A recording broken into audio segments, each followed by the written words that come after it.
इस कथा को सुनकर आप हमें अपना सुझाव अवश्य दें। कथा अच्छी लगी हो तो लाइक भी करें और शेयर भी करें। ऐसी ही कथा सुनने के लिए हमारे चैनल को सब्सक्राइब भी कर सकते हैं। अब हम कथा प्रारंभ करते हैं। तीनों लोकों में आक्रमण करते हुए एक दिन रावण कैलाश पर्वत पर पहुंचा। सूर्य ढल चुके थे, शाम हो चुकी थी। रावण ने कैलाश पर्वत पर ही अपनी सेना के साथ रात व्यतीत करने का निर्णय लिया। चांदनी रात थी। रावण एक पर्वत शिला के ऊपर बैठा हुआ उस चांदनी रात का आनंद ले रहा था। तभी अप्सराओं में श्रेष्ठ, अत्यंत ही सुंदर रंभा अप्सरा दिव्य आभूषणों से विभूषित हो उसी रास्ते से जा रही थी। उसके शरीर से अनेक सुगंधित पुष्पों की आकर्षक सुगंध उसके चारों तरफ फैलती जा रही थी। वह नीली साड़ी पहने हुए थी। रावण ने उसे देख लिया। उस चांदनी रात में जैसे ही रावण ने रंभा के रूप और सौंदर्य को देखा, वह देखते ही कामदेव के बाणों का शिकार हो गया।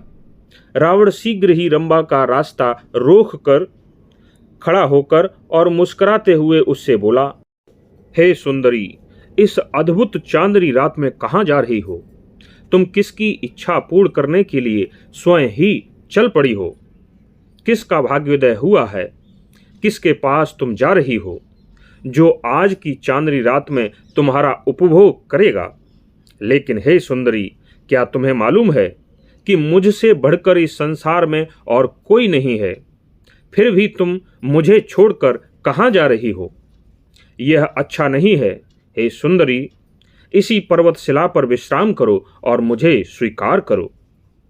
तुम्हें देखकर मेरे अंदर जो काम आग्नि प्रज्वलित हो रही है उसे शांत करो।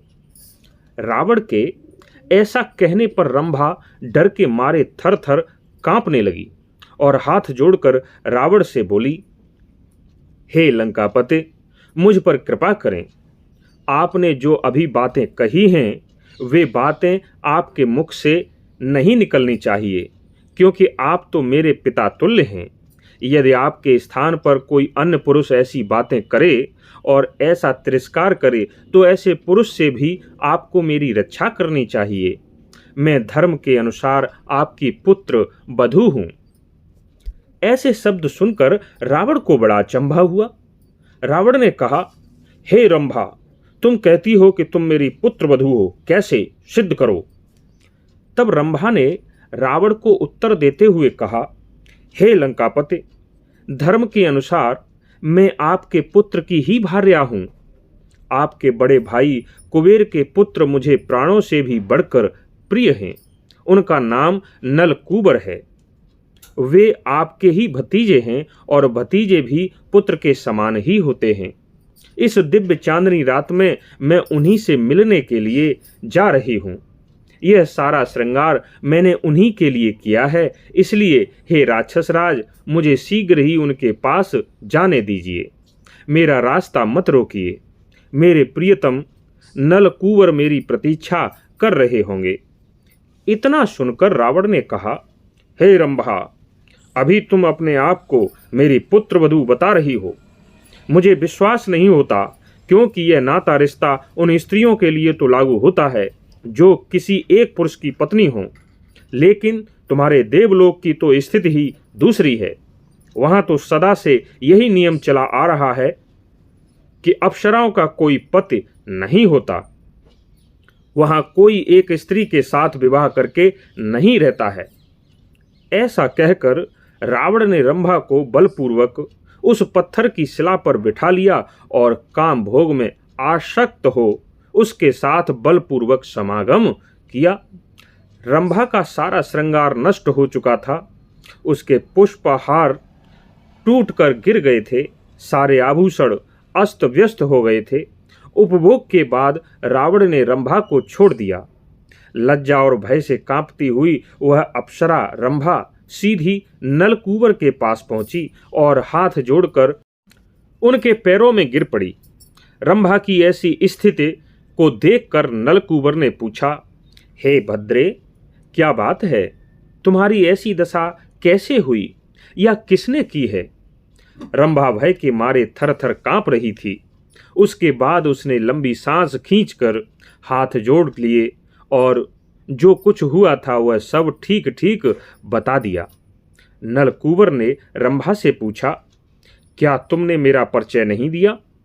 तब रंभा ने कहा, मैंने उसे सब कुछ सच सच बता दिया था, किंतु उसका हृदय इतना अधिक कामासक्त हो गया था कि उसने मेरी कोई बात सुनी ही नहीं। मैं लंकापति से बार बार प्रार्थना करती रही कि हे प्रभु, मेरे साथ ऐसा मत करो, मैं आपकी पुत्र वधू हूँ, मुझे छोड़ दीजिए। किंतु उन्होंने मेरी बातें अनसुनी कर दी और बलपूर्वक मेरे साथ अत्याचार किया है। इस दिशा में मुझसे जो अपराध बन गया है, हे प्रिय, उसे आप क्षमा कर दें। यहाँ पर हम आपको बता दें कि नलकूबर कुबेर के पुत्र थे। कुबेर का नाम वैश्रवण भी था। कुबेर रावण के सौतेले भाई थे। मुनि विश्रवा की पहली पत्नी से उत्पन्न हुए थे। ऋषि विश्रवा की पहली पत्नी भरद्वाज ऋषि की पुत्री थी। अब कथा पर वापस आते हैं। यह सुनकर कुबेर पुत्र नलकूबर को बड़ा क्रोध आया। क्रोध में उसके नेत्र लाल हो चुके थे। नलकूबर भी अपने पिता कुबेर के समान बहुत बड़े तपस्वी थे। नलकूबर ने अपने हाथ में जल लेकर राक्षस राज रावण को बड़ा भयंकर शाप दे दिया और कहा, हे भद्रे, तुम्हारी इच्छा न होने पर भी रावण ने तुम पर बलपूर्वक अत्याचार किया है, अतः वह आज से ही दूसरी किसी ऐसी युवती से समागम नहीं कर सकेगा जो उसे चाहती न हो, और यदि वह रावण काम पीड़ित होकर उस न चाहने वाली युवती के ऊपर बलात्कार करेगा तो तत्काल ही उसके मस्तक के 7 टुकड़े हो जाएंगे। ऐसा मैं उसे शाप देता हूं। यही कारण था कि रावण सीता को हर तो ले गया था, लेकिन सीता जी के साथ बलपूर्वक विवाह नहीं कर सकता था, क्योंकि यदि वह सीता जी से बलपूर्वक विवाह करता तो उसके बाद उसका नष्ट होना तय था। इसी डर के कारण वह सीता जी को डराता धमकाता रहता था। सीता जी मान जाएं इसके लिए समय देता रहता था, लेकिन बिना सीता जी की इच्छा के उनको हाथ तक नहीं लगा सकता था, क्योंकि रावण को नलकूबर के द्वारा दिए गए शाप का पता चल गया था। वैसे भी ऋषि कन्या देववती के शाप के कारण रावण का पतन तो उसी दिन से प्रारंभ हो गया था जिस दिन सीता जी ने लंका में प्रवेश किया था। उसके बाद आगे की कथा के लिए हमारा चैनल सब्सक्राइब अवश्य करें, वीडियो शेयर करें, लाइक भी करें, कमेंट करना बिल्कुल ना भूलें। तब तक के लिए धन्यवाद।